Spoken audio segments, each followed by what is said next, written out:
जय हिंद साथियों। Bihar police constable की नई भर्ती के लिए आज किस वीडियो में प्रैक्टिस सेट नंबर 12 को कवर करेंगे। और साथियों इस प्रैक्टिस सेट में बिल्कुल न्यू पैटर्न पर आधारित प्रश्न होंगे, तो फटाफट से आप सभी लाइव में जुड़ जाइए। सभी को गुड इवनिंग, गुड इवनिंग। तो साथियों आज का पहला प्रश्न आपके सामने है।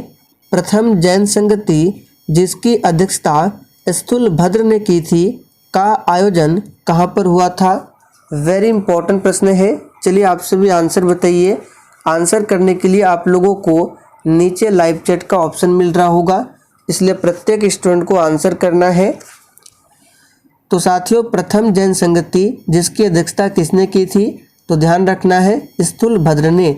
और प्रथम जैन संगति का आयोजन कहाँ पर हुआ था, तो याद रखिएगा पाटलिपुत्र में। यहाँ पर बी ऑप्शन जो भी बच्चे दिए हैं बिल्कुल सही जवाब है। और किसके शासनकाल में हुआ था, तो चंद्रगुप्त मौर्य के शासनकाल में। दूसरा प्रश्न है ऐतिहासिक स्रोत के अनुसार मगध का प्रथम वंश कौन सा था। बिल्कुल आपको सोच समझकर आंसर करना है। ऐतिहासिक स्रोत के अनुसार मगध का प्रथम वंश कौन सा था। तो साथियों हमने आपको पहले भी बताया था मगध साम्राज्य का प्रथम वंश था हर्यक वंश, जिसकी स्थापना की थी बिंबिसार ने। तो यहाँ पर फर्स्ट ऑप्शन आपका सही जवाब है। और बिंबिसार इन्होंने अस्थाई सेना रखी थी। तो पूछा जाता है मगध साम्राज्य में किस वंश के शासक ने अस्थाई सेना रखी थी, तो याद रखिएगा बिंबिसार ने। बिंबिसार के पुत्र कौन हुए, अजातशत्रु। और अजातशत्रु के पुत्र कौन हुए, उदयन। अशोक के किस अभिलेख से उसे प्रियदर्शी कहा गया है। बिल्कुल आपके एग्जाम में पूछा जाने वाला प्रश्न है, आंसर बताएंगे।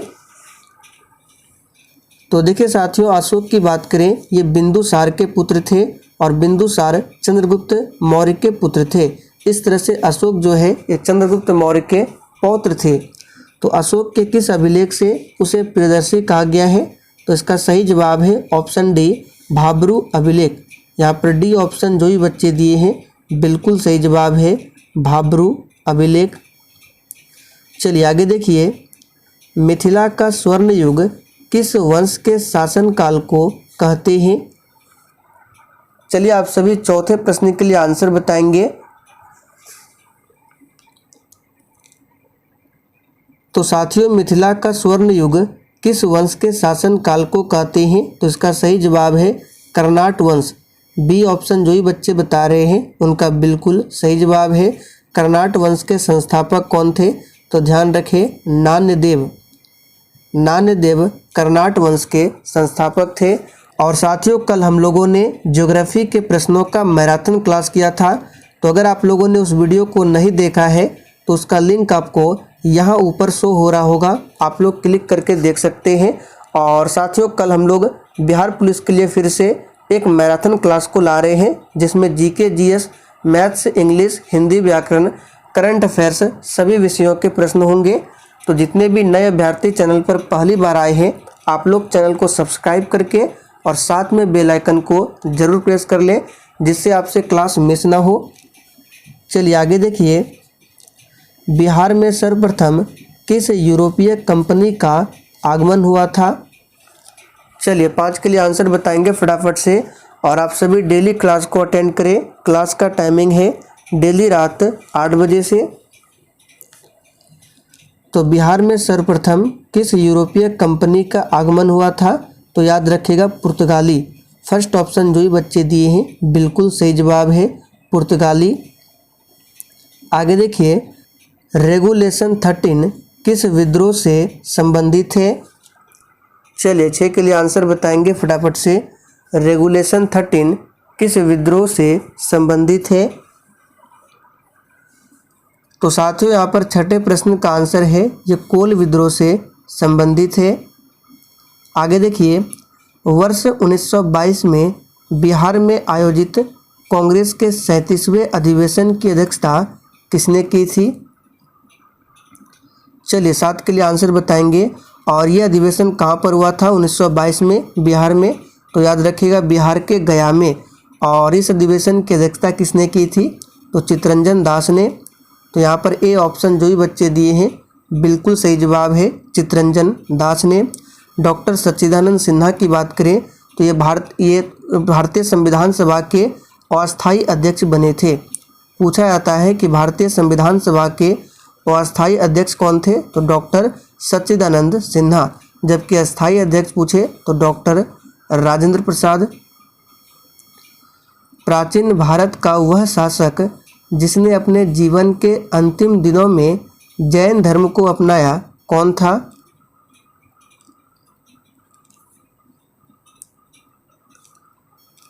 तो यहाँ पर सही जवाब है चंद्रगुप्त मौर्य। डी ऑप्शन जो भी बच्चे दिए हैं बिल्कुल सही जवाब है। आगे देखिए, निम्नलिखित में से कौन सा साम्राज्य सबसे लंबे समय तक चला था। चलिए 9 के लिए फटाफट से आंसर बताएंगे। और साथियों, आप सभी सेशन को लाइक नहीं करते हैं। देखिए, अगर आपको सेशन थोड़ा भी पसंद आ रहा है तो प्लीज़ आप सभी सेशन को दिल से एक बार ज़रूर लाइक कर दें। तो उम्मीद करते हैं आप लोगों ने लाइक कर दिया होगा। तो देखिए, कौन सा साम्राज्य सबसे लंबे समय तक चला था, तो याद रखिएगा राष्ट्रकूट। सी ऑप्शन जो भी बच्चे दिए हैं बिल्कुल सही जवाब है। राष्ट्रकूट वंश की स्थापना किसने की थी, दंती दुर्ग ने।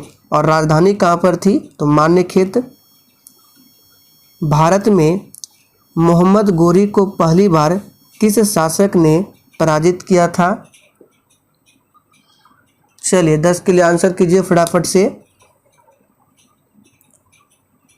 तो साथियों, मोहम्मद गोरी को पहली बार किसने पराजित किया था, तो सही जवाब है भीम द्वितीय ने।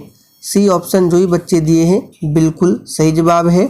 मोहम्मद गोरी और पृथ्वीराज चौहान के बीच युद्ध कब होता है, तो 1191 में तराइन का प्रथम युद्ध होता है और इस युद्ध में पृथ्वीराज चौहान की जीत होती है।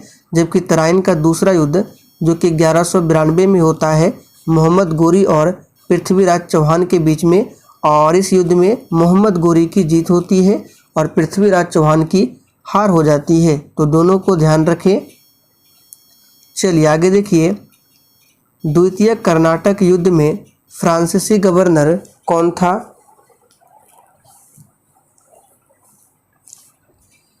तो देखिए, द्वितीय कर्नाटक युद्ध की बात करें तो ये 1749 से लेकर 1754 तक चला था। और यहाँ से प्रश्न बनता है कि द्वितीय कर्नाटक युद्ध की समाप्ति किस संधि के तहत हुई थी, तो पांडिचेरी। याद रखिएगा, पांडिचेरी की संधि के तहत दूसरा कर्नाटक युद्ध समाप्त होता है। और इसमें फ्रांसीसी गवर्नर कौन थे, तो डुप्ले। तो सी ऑप्शन जो ही बच्चे बता रहे हैं बिल्कुल सही जवाब है डुप्ले।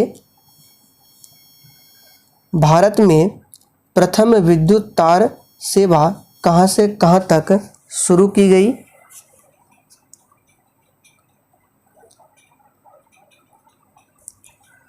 तो बहुत ही सिंपल है, भारत में प्रथम विद्युत तार सेवा ये कोलकाता से आगरा। किसके शासनकाल में सिविल सेवा में भर्ती के लिए परीक्षा की उम्र सीमा 21 वर्ष से घटाकर 19 वर्ष कर दिया गया। चलिए आंसर बताएंगे किसके समय में, काफ़ी ज़्यादा इम्पोर्टेंट प्रश्न है। तो साथियों, ये किया गया था लॉर्ड लिटन के समय में। तो बी ऑप्शन आपका सही जवाब है। और लॉर्ड लिटन ने ही 1878 में, याद रखिएगा 1878 में वर्नाक्यूलर प्रेस एक्ट को लागू किया था। और 1882 में, याद रखिएगा 1882 में लॉर्ड रिपन ने इस वर्नाक्यूलर प्रेस एक्ट को रद्द किया था। तो यहाँ से प्रश्न बनेगा कि प्रेस एक्ट को किसने लागू किया था, तो याद रखिएगा लॉर्ड लिटन ने। 1878 में रद्द कब किया गया, 1882 में किसने किया, तो लॉर्ड रिपन ने। मुस्लिम लीग की स्थापना किसके द्वारा की गई। चलिए इस प्रश्न का आंसर आप सभी को कमेंट करके बताना है। प्रश्न संख्या 14 लिखना है, फिर आपको आंसर करना है ABCD जो भी होगा, तो इसका आंसर आपको कमेंट करके बताना है। निम्नलिखित में से कौन पहला ब्रिटिश था जिसमें भारतीय राष्ट्रीय कांग्रेस की अध्यक्षता की थी। चलिए आंसर कीजिए 15 के लिए। पहला ब्रिटिश कौन था जिसने भारतीय राष्ट्रीय कांग्रेस की अध्यक्षता की थी। तो यहाँ पर सही जवाब क्या होगा? देखिए भारतीय राष्ट्रीय कांग्रेस की अध्यक्षता बोला जा रहा है तो जॉर्ज यूले। फर्स्ट ऑप्शन जो भी बच्चे दिए हैं बिल्कुल सही जवाब है।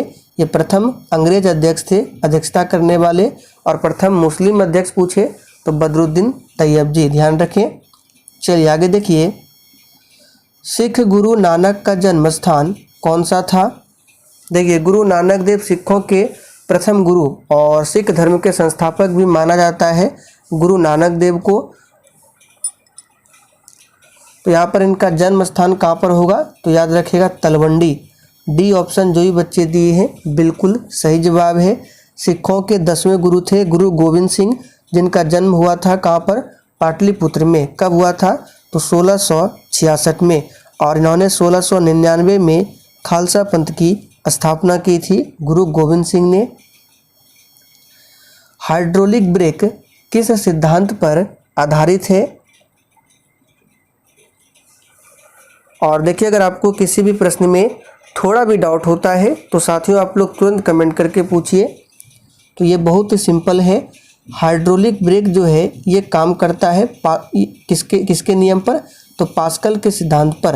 यहाँ पर बी ऑप्शन सही जवाब है। प्रोटेम स्पीकर को कौन नियुक्त करता है? चलिए आंसर कीजिए फटाफट से। प्रोटेम स्पीकर को कौन नियुक्त करता है? तो यहाँ पर सही जवाब क्या होगा? प्रोटेम स्पीकर को कौन नियुक्त करता है? तो राष्ट्रपति। फर्स्ट ऑप्शन जो ही बच्चे दिए हैं बिल्कुल सही जवाब है। एक प्रश्न बनता है कि राज्यपाल की नियुक्ति कौन करते हैं? तो राष्ट्रपति करते हैं। राष्ट्रपति को शपथ कौन दिलाता है? तो मुख्य न्यायाधीश, जो भारत के मुख्य न्यायाधीश है, राष्ट्रपति को शपथ दिलाते हैं। चलिए आगे देखिए, राज्य के विधान परिषद के कितने सदस्य विधानसभा द्वारा चुने जाते हैं? थोड़ा सा ध्यान से प्रश्न को पढ़िए। बोला जा रहा है कि विधान परिषद के कितने सदस्य विधानसभा द्वारा चुने जाते हैं? तो याद कीजिए हमने आपको पहले भी बताया है कि विधान परिषद के 1/3 सदस्य ये विधानसभा द्वारा चुने जाते हैं। तो यहाँ पर सी ऑप्शन आपका सही जवाब है। और देखिए विधान परिषद की बात करें, देखिए भारत में जैसे कि टोटल 28 राज्य है और सभी राज्यों में विधान परिषद नहीं है, केवल 6 राज्यों में ही विधान परिषद है। आपसे पूछे बिहार में है तो याद रखिएगा बिहार में विधान परिषद है।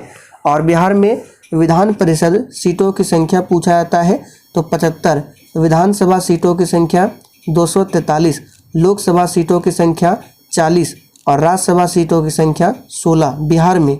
सभी को ध्यान रखें। प्लाज्मा अनुसंधान संस्थान कहाँ पर स्थित है?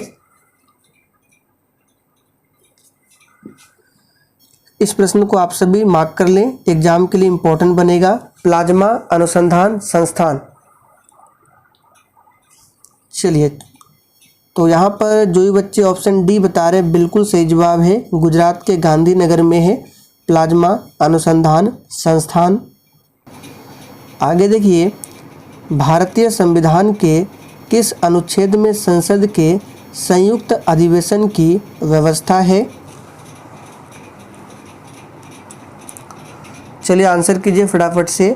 भारतीय संविधान के किस आर्टिकल में संसद के संयुक्त अधिवेशन की अध्यक्षता है? तो याद रखिएगा 108 में। और संयुक्त अधिवेशन को बुलाता कौन है? तो राष्ट्रपति बुलाता है। लेकिन इस संयुक्त अधिवेशन की अध्यक्षता कौन करता है? तो याद रखिएगा लोकसभा के अध्यक्ष। अनुच्छेद 110 में क्या है? तो इसमें बताया गया है धन विधेयक के बारे में। प्रोड्यूसर गैस निम्नलिखित में से किसका मिश्रण है?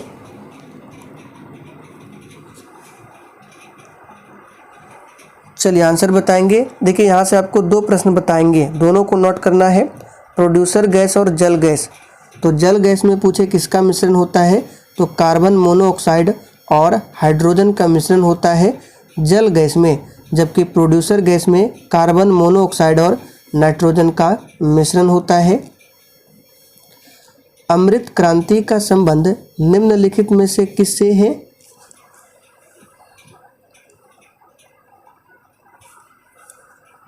तो देखिए साथियों, अमृत क्रांति का जो संबंध है ये नदी जोड़ो परियोजना से है। इस प्रश्न को याद कर लीजिए, इम्पोर्टेंट रहेगा।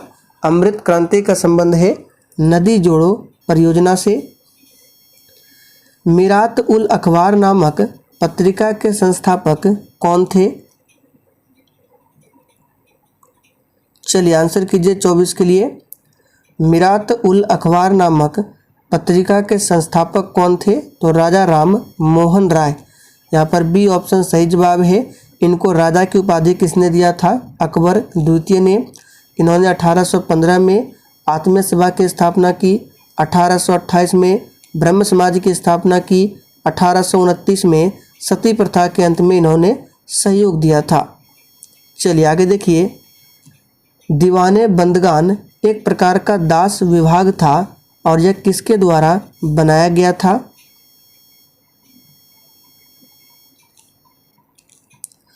तो साथियों ये बनाया गया था फिरोज शाह तुगलक के द्वारा। सही जवाब है सी ऑप्शन। और फिरोज शाह तुगलक ने ही जौनपुर की स्थापना की थी। प्रश्न बनेगा कि जौनपुर की स्थापना किसने की? तो फिरोज तुगलक, याद रखिएगा। चलिए आगे देखिए। चेचक रोग किस कारण से होता है?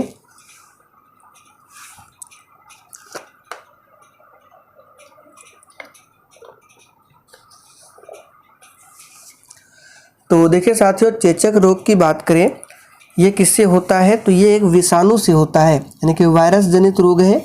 सही जवाब है बी ऑप्शन। और चेचक के टीके की खोज किसने की थी? तो एडवर्ड जेनर ने।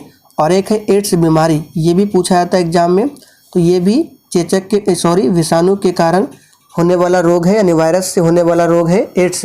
कौन से वायरस से होता है? तो HIV वायरस से होता है एड्स रोग। चलिए आगे देखिए। भारतीय संविधान में संघात्मक विशेषताएं किस देश से लिया गया है?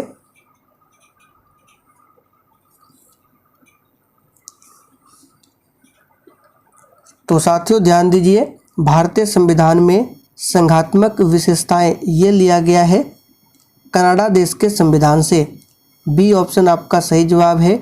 और ब्रिटेन से क्या लिया गया है? तो याद रखिएगा नागरिकता। ये खूब पूछा जाता है एग्जाम में कि नागरिकता कहाँ से लिया गया है? ब्रिटेन से।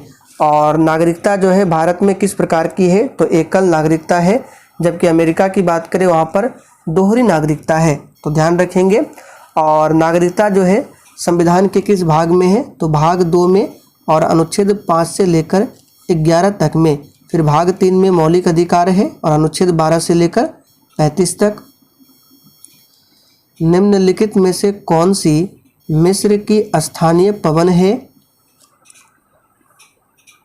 चलिए आंसर बताएंगे फटाफट से।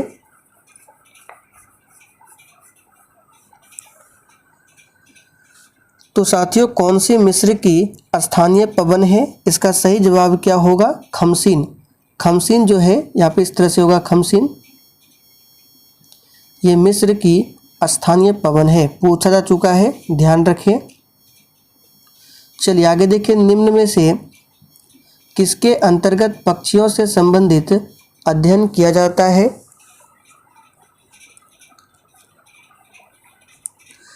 तो पक्षियों से संबंधित अध्ययन को कहा जाता है ऑर्निथोलॉजी। यहाँ पर सही जवाब है बी ऑप्शन ऑर्निथोलॉजी। और अस्थियों का अध्ययन कहलाता है ऑस्टियोलॉजी। कोशिका में आनुवांशिक पदार्थ क्या है?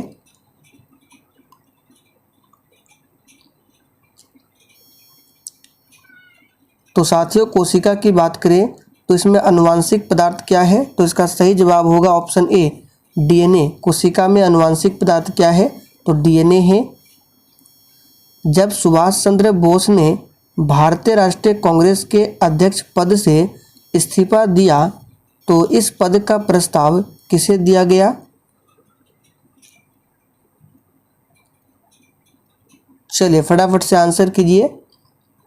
तो सुभाष चंद्र बोस को भारतीय राष्ट्रीय कांग्रेस के अध्यक्ष पद से इस्तीफा देने के बाद इस पद का जो प्रस्ताव है ये दिया गया डॉक्टर राजेंद्र प्रसाद को।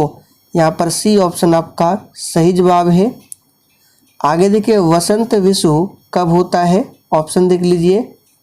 वसंत विषु कब होता है? तो साथियों वसंत विषु जो है ये होता है 21 मार्च को। सही जवाब है फर्स्ट ऑप्शन 21 मार्च को। राजस्थान में खेतड़ी परियोजना किसके उत्पादन के लिए प्रसिद्ध है? आंसर कीजिए। राजस्थान में जो खेतड़ी परियोजना है किसके उत्पादन के लिए प्रसिद्ध है? तो याद रखिएगा सही जवाब है तांबा। सी ऑप्शन जो ही बच्चे बता रहे हैं बिल्कुल सही जवाब है। तांबा के लिए प्रसिद्ध है खेतड़ी। और कहाँ पर है? राजस्थान में। काजीरंगा राष्ट्रीय उद्यान कहाँ पर है?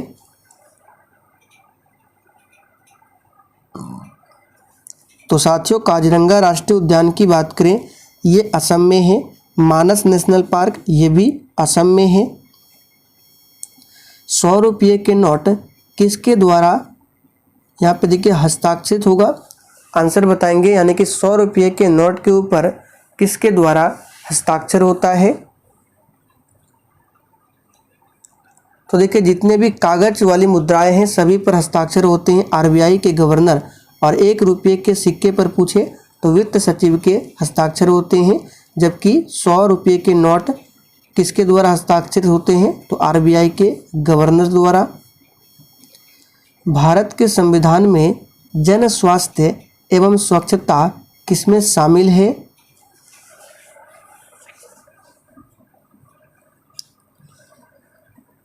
तो साथियों जन स्वास्थ्य एवं स्वच्छता जो शामिल है ये शामिल है आर्टिकल किसमें? यहाँ पे आर्टिकल नहीं पूछा गया है, राज्य सूची, समवर्ती सूची या फिर संघ सूची। तो ये शामिल है राज्य सूची में। फर्स्ट ऑप्शन आपका सही जवाब है। चलिए आपसे एक प्रश्न पूछते हैं। पंचायती राज व्यवस्था जो है ये किस सूची के अंतर्गत आता है? आप लोग कमेंट करके बताइए। भारत में पंचायती राज व्यवस्था किसके अंतर्गत रखी गई है? यहाँ पे देखिए दूसरा प्रश्न है। यहाँ पे ऑप्शन के अकॉर्डिंग आंसर करना है। इनमें से किसके अंतर्गत पंचायती राज व्यवस्था को रखी गई है? तो चलिए हमने जो आपसे प्रश्न पूछा आपको बता देते हैं। पंचायती राज व्यवस्था ये राज्य सूची का विषय है। तो यहाँ पर आंसर क्या होगा? किसके अंतर्गत रखी गई है? तो याद रखिएगा राजनीति के निर्देशक तत्व के अंतर्गत। शिक्षा का अधिकार एक मौलिक अधिकार है जो कि संबंधित है। तो बहुत ही सिंपल है साथियों, ये संबंधित है अनुच्छेद 21A से। यहाँ पे सही कर लेंगे, अनुच्छेद 21A से संबंधित है शिक्षा का अधिकार जो कि मौलिक अधिकार है। निम्न में से किसने संविधान सभा में उद्देश्य प्रस्ताव रखा था? तो साथियों उद्देश्य प्रस्ताव को किसने पारित किया था? पंडित जवाहरलाल नेहरू ने संविधान सभा की तीसरी बैठक में जो कि 13 दिसंबर 1946 को हुई थी। भारतीय संविधान के किस अनुच्छेद में अल्पसंख्यकों के हित है? तो साथियों ये है आर्टिकल 29 में। सी ऑप्शन सही जवाब है। चलिए आगे देखिए। निम्नलिखित में से कौन सा सिंधु घाटी की सभ्यता से संबंधित स्थल नहीं है? चलिए सभी ऑप्शन को ध्यान से देखिए। इस प्रश्न को पहले भी हमने आपको बताया है। तो यहाँ पर सही जवाब क्या होगा? तो देखिए सही जवाब है पाटलिपुत्र। ये सिंधु घाटी की सभ्यता से संबंधित स्थल नहीं है। पाटलिपुत्र की स्थापना किसने की थी? तो उदयन ने। याद रखेंगे। कालीबंगन राजस्थान में है, रोपड़ पंजाब में है। शतपथ ब्राह्मण और तैत्तिरीय ब्राह्मण खाली स्थान के ब्राह्मण मूल पाठ है। किस वेद के ब्राह्मण मूल पाठ है? शतपथ ब्राह्मण और तैत्तिरीय ब्राह्मण। तो साथियों ये है यजुर्वेद। यहाँ पर आंसर क्या हो जाएगा? D option Yajurveda. सामवेद को भारतीय संगीत का जनक कहा जाता है। अथर्ववेद सबसे बाद वाला वेद है और ऋग्वेद सबसे पुराना वेद है। वैदिक देवता इंद्र किसके देवता है? तो सही जवाब है वर्षा और चक्रवात के। लंगर की परंपरा किसने आरंभ की थी? चलिए आंसर कीजिए। लंगर की जो परंपरा है किसने आरंभ किया था? तो याद रखिएगा ये गुरु नानक ने आरंभ किया था। सिखों के पहले गुरु थे, लेकिन अस्थायी तौर पर पूछे लंगर की परंपरा को किसने चलाया था? तो याद रखिएगा गुरु अंगद ने। तो यहाँ पर आंसर जो होगा आपका गुरु नानक होगा। अस्थायी तौर पर पूछे तो आपको आंसर करना है गुरु अंगद। भारत में कृषि क्षेत्र श्रम शक्ति के कितने प्रतिशत लोगों को प्रत्यक्ष रोजगार प्रदान करता है? चलिए 45 के लिए आंसर कीजिए। तो देखिए साथियों, भारत में कृषि क्षेत्र श्रम शक्ति के कितने प्रतिशत लोगों को प्रत्यक्ष रोजगार प्रदान करता है? तो 55%। भारत के आर्थिक सुधार का जनक किसे कहा जाता है? चलिए 46 के लिए आंसर बताइए फटाफट से। पीडीएफ आपको टेलीग्राम पर मिल जाएगा। और देखिए अभी तक बहुत लोगों ने सेशन को लाइक नहीं किया है, तो देखिए सेशन थोड़ा भी पसंद आया हो तो प्लीज़ सेशन को दिल से एक बार ज़रूर लाइक कीजिए। तो आर्थिक सुधार का जनक माना जाता है डॉक्टर मनमोहन सिंह को, और ये आरबीआई के गवर्नर भी रह चुके हैं। बल किसका गुणनफल है?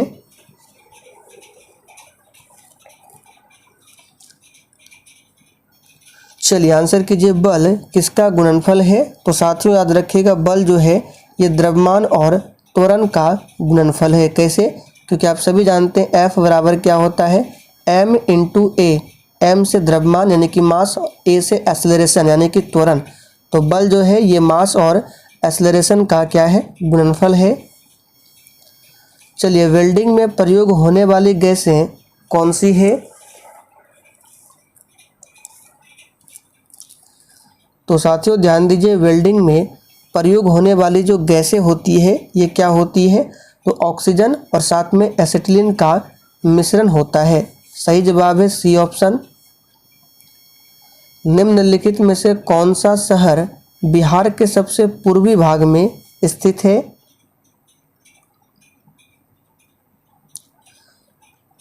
तो साथियों ये है, हमने आपको पहले भी बताया था मैप से, कटिहार जो है बिहार के सबसे पूर्वी भाग में स्थित है।